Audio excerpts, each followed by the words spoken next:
Hebreus 11, verso 6, a Bíblia diz assim: de fato, sem fé é impossível agradar a Deus, porquanto é necessário que aquele que se aproxima de Deus creia que Ele existe e que se torna galardoador, recompensador dos que o buscam.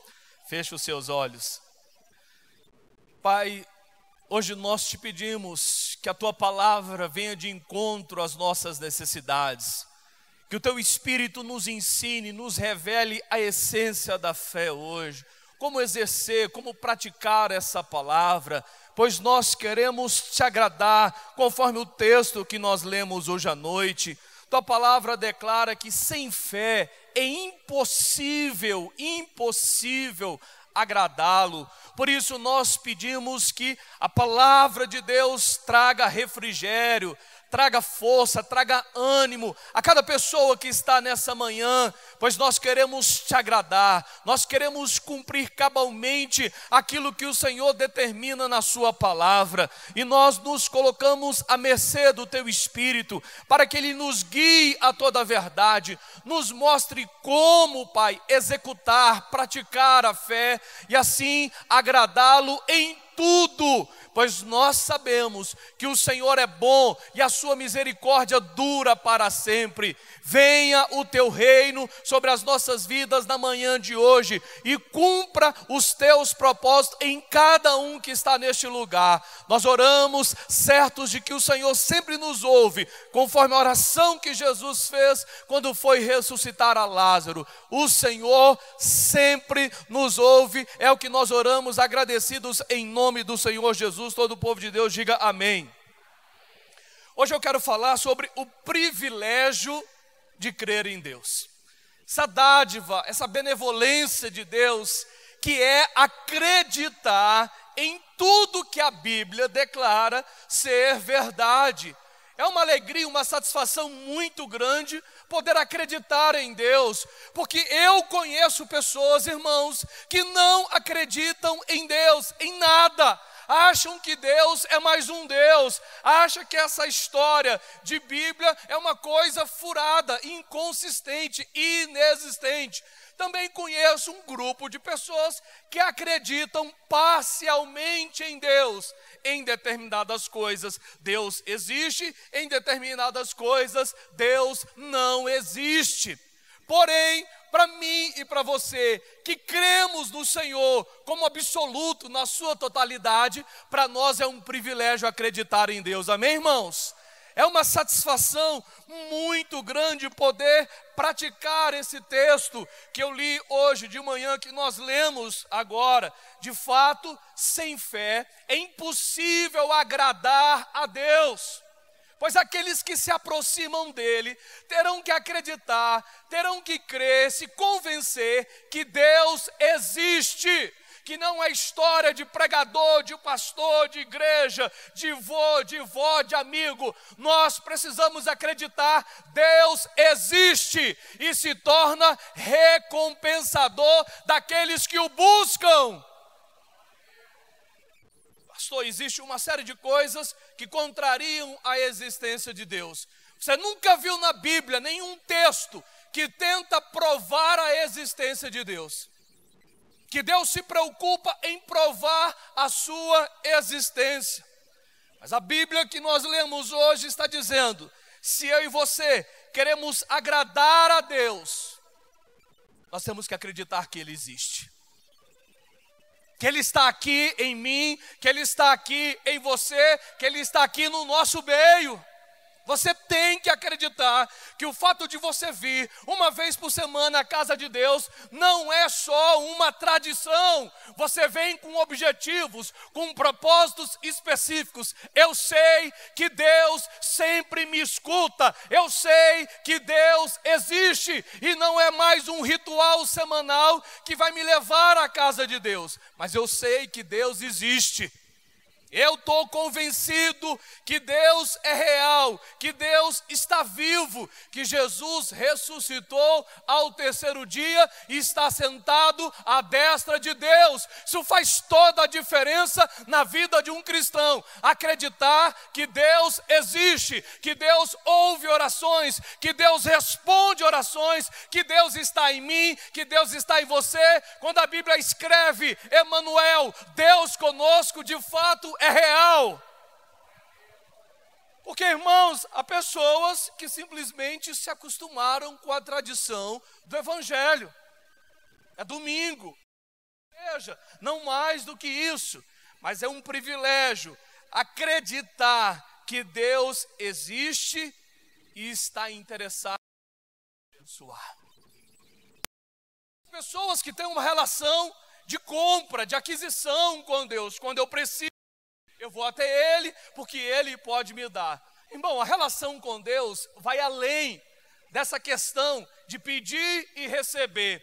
Nós precisamos entender Deus como um todo. Ele é um conjunto completo. E quanto mais coisas eu pratico da palavra de Deus, mais benefícios e melhor relacionamento eu tenho com Ele. Amém? Então, o que eu preciso acreditar? Que a fé é um privilégio. Quais são as coisas necessárias que eu preciso fazer para que esses benefícios de Deus, que estão listados na sua palavra, de fato, venham sobre a minha vida e a sua vida? Primeira coisa, a fé requer atitudes. Diga, a fé requer atitudes.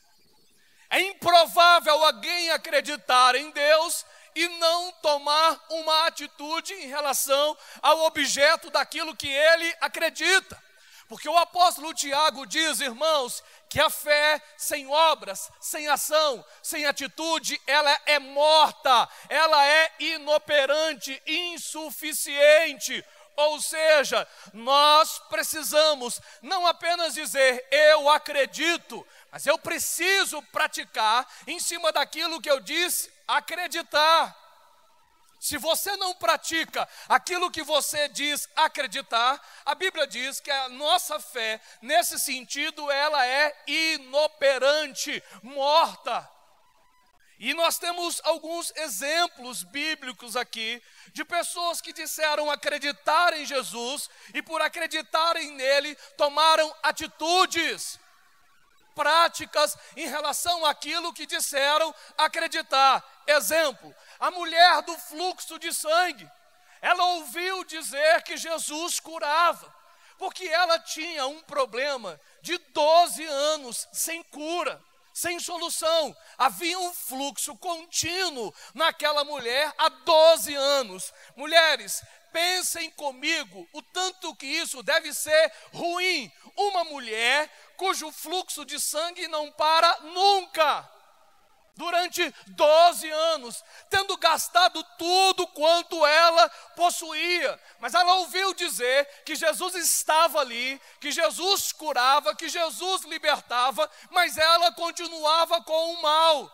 E ela simplesmente disse: se eu tocar nas vestes desse homem, eu serei curada. Ela tomou uma atitude de vencer uma multidão inteira para poder tocar nas orlas do vestido de Jesus, porque ela cria: se eu tocar, eu serei curada. É essa atitude que às vezes nos falta, uma ação complementar àquilo que eu disse que acreditava. Eu creio que Deus pode, e você está fazendo em cima disso que disse a Deus que Deus pode, o quê? Qual é a atitude prática que você está tomando? Deus pode.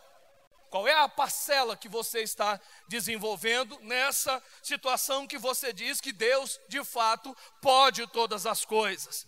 Um segundo exemplo, a Bíblia diz, irmãos, que havia um paralítico que não tinha possibilidade nenhuma de cura, mas esse paralítico possuía amigos que acreditavam piamente em Jesus Cristo de Nazaré. E eles ficaram sabendo que Jesus estava falando em uma casa. E por estar tão cheio aquele lugar, A Bíblia diz que eles tiveram um pensamento: nós precisamos colocar o nosso amigo diante de Jesus para que ele seja curado. Mas é impossível, as janelas estão tomadas, as portas estão tomadas, é impossível entrar nesse lugar onde Jesus está. E o que eles pensaram? Vamos colocar o nosso amigo pelo telhado. Irmão, a fé inova, a fé cria meios para que o seu milagre venha até você. A janela está cheia, a porta está entupida, a casa mais ainda. É melhor a gente voltar e tentar numa outra oportunidade, quando as coisas estiverem melhores. Nós agimos muitas vezes assim, irmãos, porque os desafios estão diante de nós, nós recuamos. Não, Deus pode, tal, na próxima vez eu volto. Vença os obstáculos da sua fé. Aquela mulher venceu a multidão. E o fato de andar com Jesus e seguir a Jesus não significa que viveremos um milagre. A multidão o comprimia, o apertava, mas quando a mulher tocou na orla de Jesus, a Bíblia diz que ela foi curada instantaneamente. Jesus para e pergunta: quem me tocou? E os discípulos olham para ele: mestre, a multidão te aperta, te comprime, e o Senhor pergunta: quem te tocou? Aí ele vai e responde: estou perguntando porque alguém me tocou de maneira diferente. De mim saiu virtude. Alguém acreditou que eu posso fazer alguma coisa, porque de mim saiu virtude. Mas a multidão o seguia, o apertava, o comprimia e nada aconteceu na vida delas. Mas daquela mulher, ela disse: se eu tocar, se eu apenas tocar, eu ficarei curada. Ela tomou uma atitude prática. Você vem à igreja todas as semanas. O que isso tem mudado sua vida? Qual é o toque que nós temos dado em Jesus? Que desafios eu preciso vencer para que o milagre chegue até a minha vida? Aqueles homens venceram a indiferença da multidão e colocaram o seu amigo por cima do telhado. Se esse negócio fica meio complicado, eu prefiro acreditar na vontade de Deus. Mas a vontade de Deus para mim e para você, ela é boa, ela é perfeita e ela é agradável. Não significa que tudo aquilo que eu exercer minha fé terá que acontecer literalmente na minha vida. Sabe por quê? A Bíblia diz em 1 João capítulo 5, versos 14 e 15: se pedirmos alguma coisa segundo a sua vontade, Ele nos ouve. E se pedirmos alguma coisa segundo a sua vontade, estamos certos que obteremos o pedido que lhe temos feito. Significa que Deus continua sendo soberano sobre a minha vida e a sua vida. Que a vontade dele está em primeiro lugar na minha e na sua vida, amém, irmãos? Isso, a nossa fé não nos torna deuses. Simplesmente nós temos que cumprir o que a Bíblia exige de mim e de você. Uma confiança integral em Deus. É aquela certeza: Deus pode todas as coisas. Minha obrigação, acreditar que Deus pode sempre. A de Deus, de dar resposta positiva ao meu pedido, com sim ou com não. Porque Deus, Ele é Deus. Não, algumas pessoas pensam, por exercer a fé, Deus é obrigado a cumprir aquilo que elas estão acreditando. Não, irmãos. Porque a vontade de Deus, ela é maior do que a minha. E a Bíblia está dizendo, se você pedir alguma coisa segundo a sua ou a dele? A vontade dele. Ele vai fazer o quê? Ele vai fazer o quê, irmãos? O que ele vai fazer? Nos ouvir. Então, quanto mais Bíblia eu sei, melhor fica para o meu lado. Exemplo, enfermidade. A Bíblia diz o quê, irmãos? Que Jesus já levou sobre si minhas dores e as minhas enfermidades. O que eu tenho que fazer? Acreditar que a cura vai se dar por completo na minha vida, porque Ele levou sobre si as minhas dores e as minhas enfermidades, encravando-os, elas na cruz do Calvário. Amém, irmãos? É isso que nós temos. Se não, irmão, Deus quer. Agora, se Ele vai fazer ou não, depende dEle. Mas eu tenho que acreditar. Diga, eu tenho que acreditar sempre.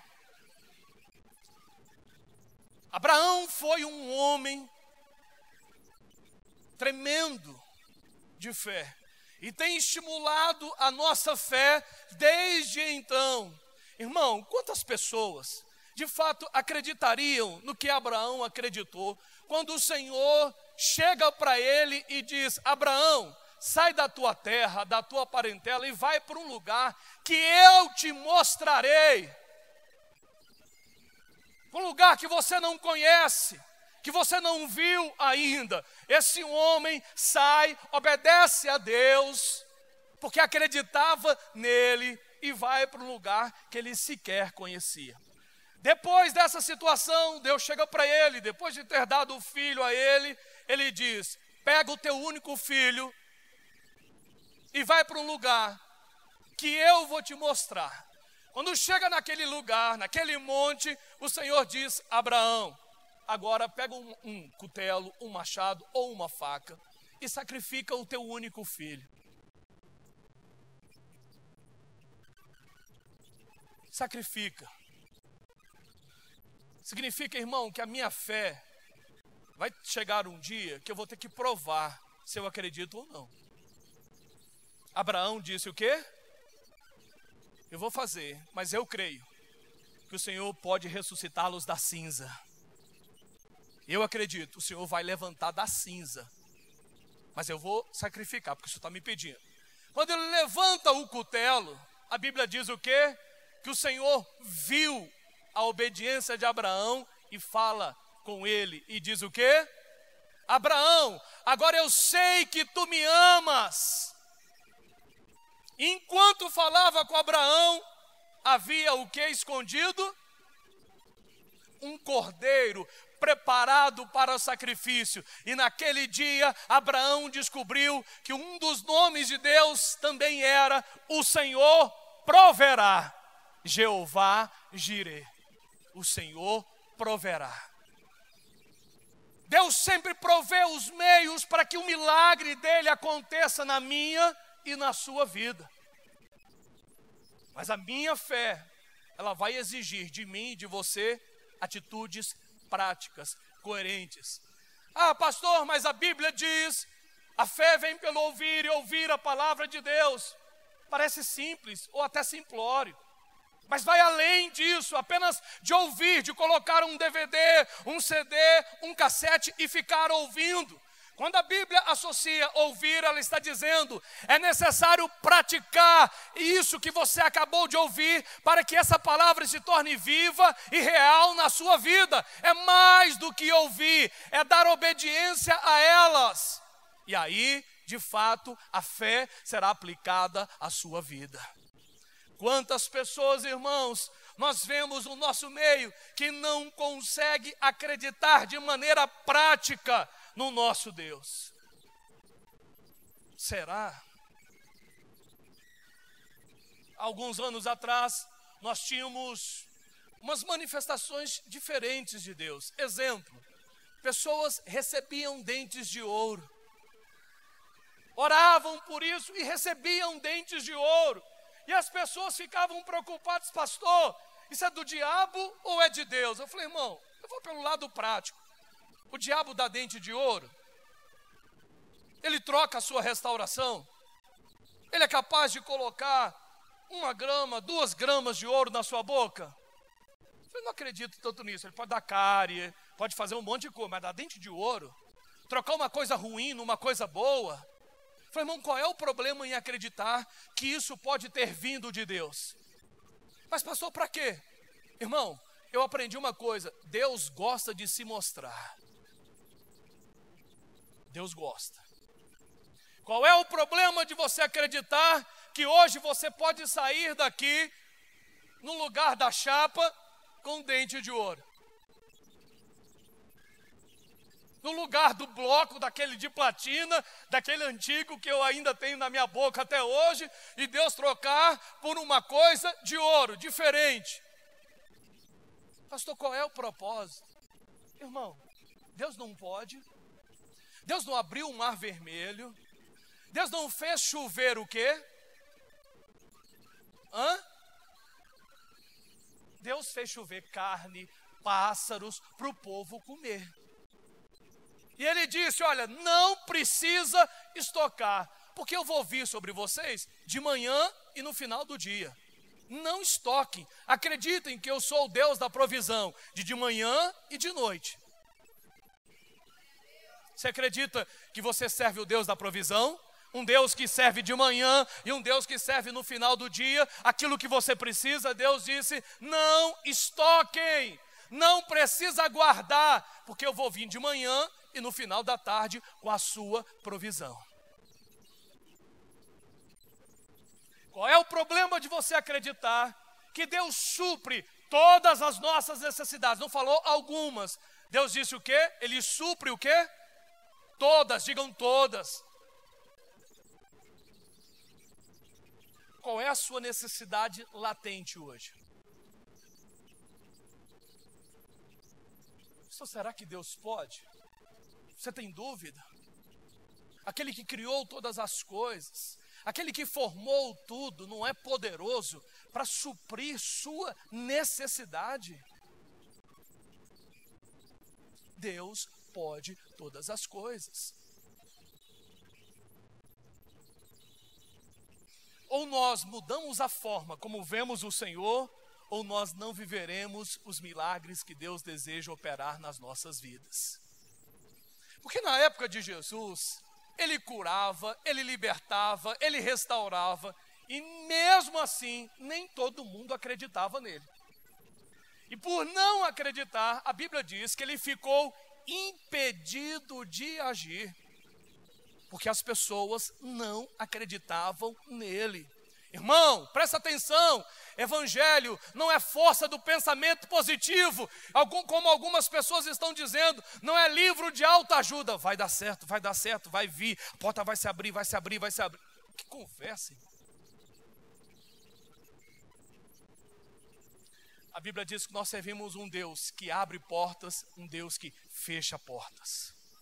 Um Deus que está no controle de todas as coisas. Então, se nós servimos um Deus que abre, um Deus que fecha, nós temos que acreditar na sua soberania e no melhor para as nossas vidas. Segunda coisa, a fé produz grandes recompensas.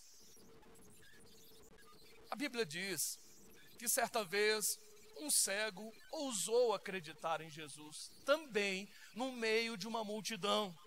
Para ser mais exato, a Bíblia diz que o cego de Jericó ouviu um tropel da multidão, passos da multidão, vindo em direção a ele. E claro que alguém deve ter falado, é Jesus de Nazaré, ele está passando por aqui. E aquele homem não teve dúvida, começou a gritar, Jesus, filho de Davi, tem compaixão de mim, por 3 vezes. E as pessoas que estavam ao lado dele, com certeza, devem ter mandado ele parar de gritar, você vai incomodar. Jesus sempre vai parar diante do seu clamor, irmãos.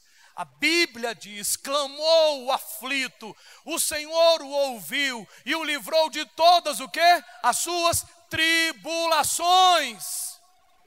Jesus para diante daquele cego. Parece uma pergunta óbvia, mas as necessidades do ser humano são muito complexas. Ele chega para aquele homem e diz, o que queres que eu te faça? Estava na ponta da língua. Se Jesus descesse hoje, se materializasse como eu estou ao vivo aqui para você e perguntasse, o que você quer que eu faça? Espera aí, Senhor, não sei se eu quero a casa, um carro, não sei se eu quero isso, se eu quero aquilo. Aí ele ia dizer, já passou sua vez, próximo, você ainda não sabe o que quer. O negócio está na ponta da língua. Ou se o milagre já tem nome, já tem endereço, você sabe o que de fato. Senhor, eu não sei não, deixa eu aproveitar a oportunidade, eu não sabia que o Senhor ia perguntar isso para mim, eu nem sei o que eu quero ainda. Quem sabe o que pediria hoje de manhã? Levante sua mão. Pastor, eu sei o que pedir.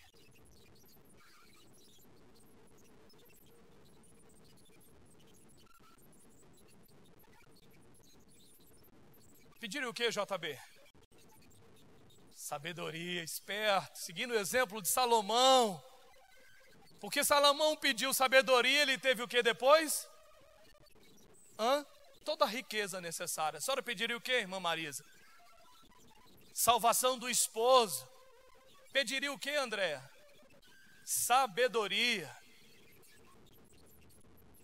Pediria o que, irmã Célia? Nossa, vocês estão tão espirituais. Pediria o que, pastor Ulisses?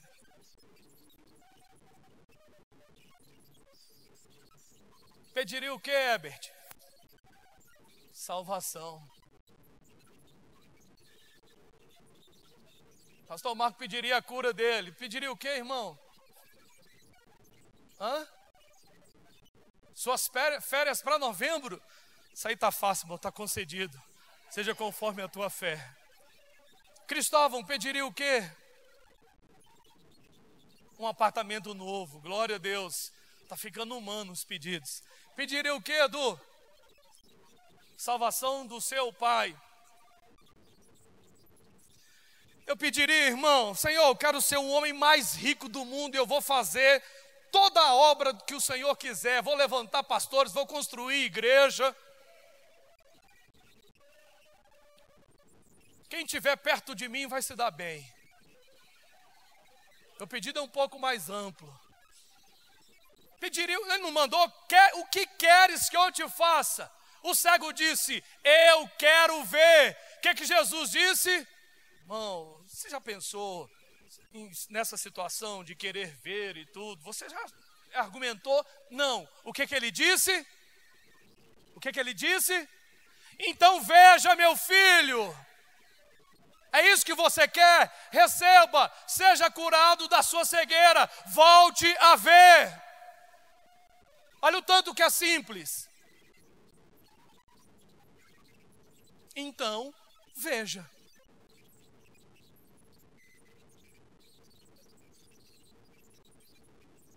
Por que você está complicando aí o trabalho de Deus?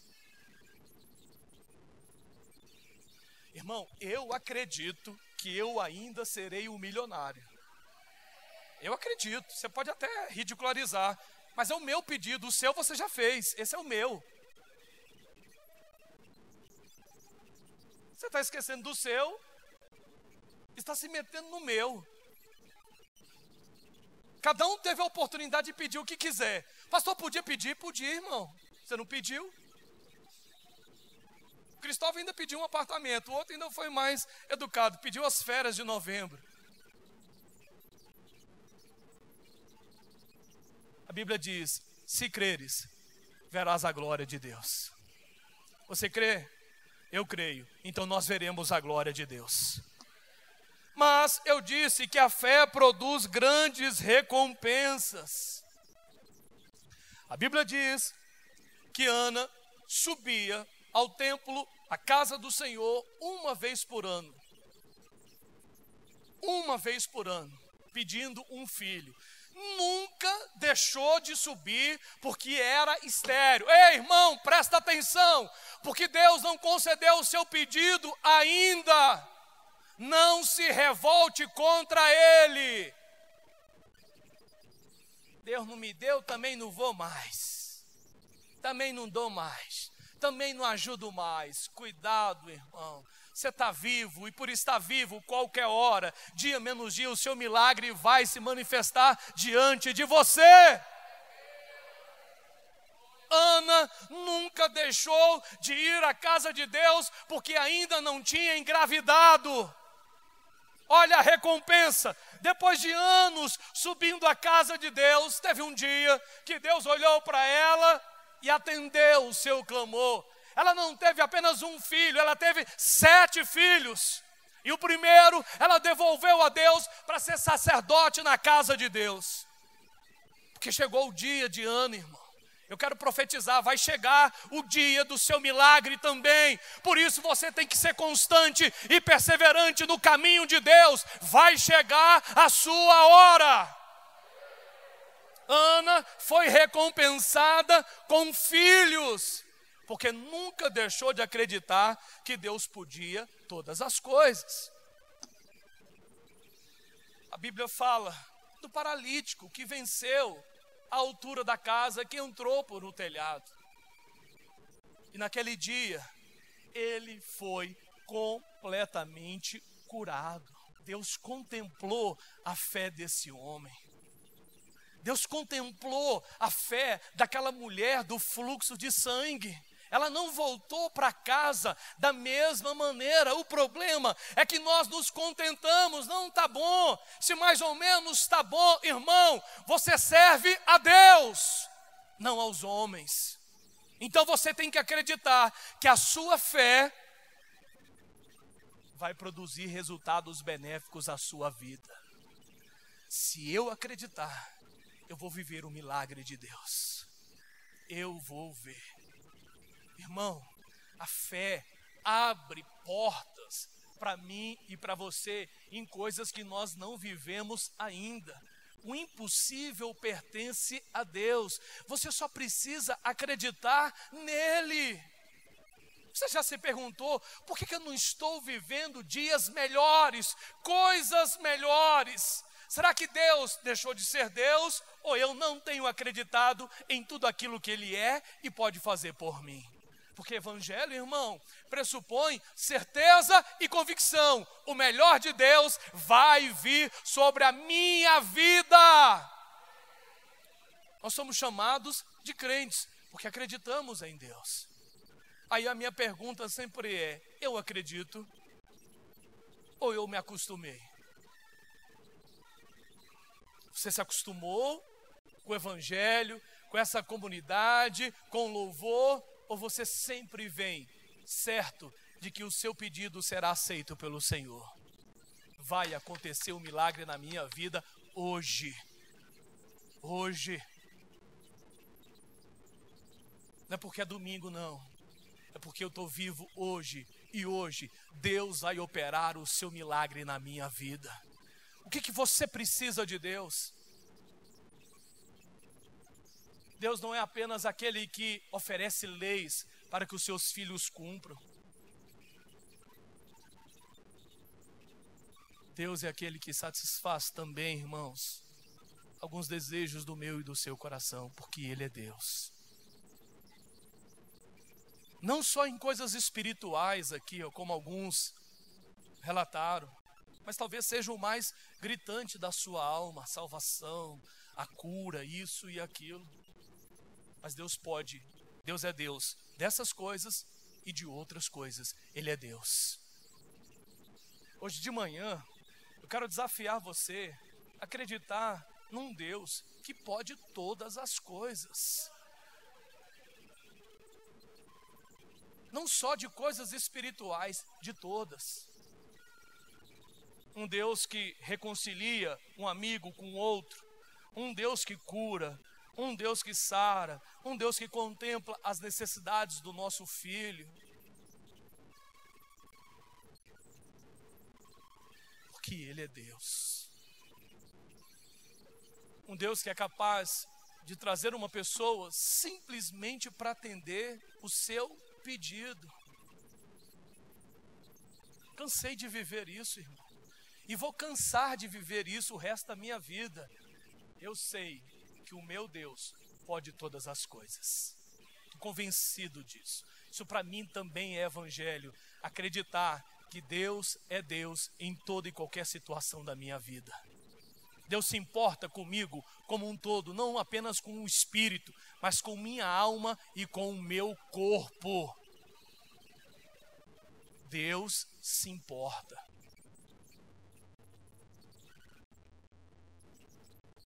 Com o que eu vou comer hoje à noite.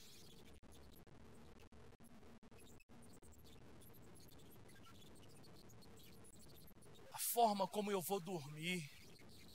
A Bíblia diz, aos seus amados, Ele dá enquanto dorme. Eu já fiz essa experiência com Deus. Senhor, estou precisando disso. Eu estou orando. E a tua palavra diz, aos seus amados, o Senhor dá enquanto dorme. Agora eu vou dormir. E eu creio, tu podes todas as coisas. Irmã, é acordar e na manhã o milagre está estampado diante de você. Aos seus amados, Ele dá enquanto dorme. Sabe por que muitas vezes nós não acreditamos? Porque depositamos toda a confiança em nós mesmos. Eu posso, eu faço, eu consigo. E você precisa de Deus para quê? Irmão, Deus não é Deus só de grandes coisas, não. Deus é Deus de pequenas coisas, de detalhes. Ele é Deus. Ele é Deus que cura uma dor de cabeça e Ele é Deus que cura um câncer. Ele é Deus. Se quer mais mole para Deus, então eu vou pedir, Senhor, eu estou com dor de cabeça. Se tiver uma enfermidade mais séria, falo, não, isso aqui, acho que eu vou direto para o médico. Irmão, quem é que está doente, antes de ir ao médico, recorre a Deus? Antes de procurar uma solução humana, recorre a Ele em primeiro lugar. Está com problema, você pensa logo, tal médico, tal remédio. Eu já contei aqui que um dia eu tive uma crise renal há uns 20, 30 dias atrás. Do nada começou a doer. Falei, Senhor, tem misericórdia. Esse negócio parece só dar de noite. Essas dores só funcionam de noite.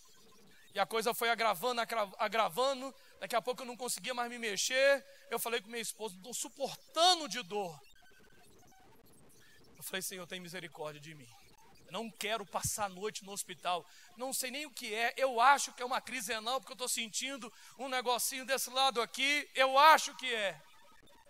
Aí eu falei, Senhor, tu podes todas as coisas. Eu creio que tu podes me curar. Eu vou fazer um negócio como Jacó fez. Se o Senhor intervir agora na minha vida, eu faço um propósito de 30 dias nesse sentido. Mas tem que ser hoje. Era 11 e pouco da noite. Tem que ser hoje. Se passar de hoje, não faço. Não fica valendo o que eu estou colocando. Até meia-noite. Aí eu estou lá. Estou andando de um lado para o outro, de um lado para o outro. Falei, Senhor, me cura, me cura. Eu não gosto de agulha, irmão. Não gosto de injeção, não gosto nada disso. Pastor, o senhor é medroso? Eu não disse medroso, eu não gosto. Você gosta? Tem uma enfermeira aqui que pode te dar vitaminas hoje de manhã. A gente faz uma fila, ela te dá uma injeção, se você gosta. Eu não gosto. Falei, Senhor, me livra disso. Deu 11h30, eu escorei na bancada da cozinha e fiquei, Senhor, tem misericórdia de mim, não me leve ao hospital. E minha esposa, vamos para o hospital. Falei, não! Falei, me dê uma palavra de fé. Meu bem, você vai passar a noite com dor. Falei, está amarrado. E eu lá suando frio. E curvado falou, Senhor, olha o propósito que eu estou fazendo contigo, me cura. 11h40, o negócio foi aliviando. Eu comecei a fazer assim. Aí eu pensei, Deus está me curando. Ao invés de eu ficar feliz, agora eu estava preocupado com um propósito que eu tinha feito. Agora eu estou enrolado, vou ter que cumprir o que eu prometi. E aí fui mexendo e o negócio foi sumindo. 5 para meia-noite.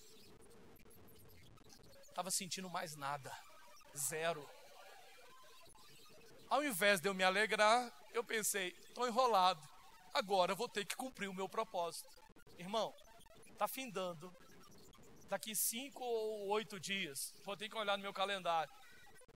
Que eu estou nesse propósito. Mas nunca mais senti nada. Deus pode todas as coisas. Alguém está enfermo? Bota a mão. Você põe a mão na hora. Ou manda para o hospital. Seu filho está doente. Antes de ir, você pega o óleo lá, unge ele e declara a cura. Ou você já corre para o hospital igual um doido? Seu marido está doente. Você dá graças a Deus ou põe a mão nele?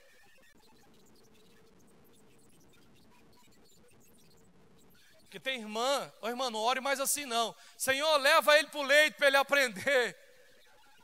Mas ele pode aprender sem estar doente. Em nome de Jesus, seja sábia. Mostra para ele, Deus vai mostrar. Depois você aguenta o que Deus vai mostrar, o que Deus vai fazer? Cuidado com a sua oração.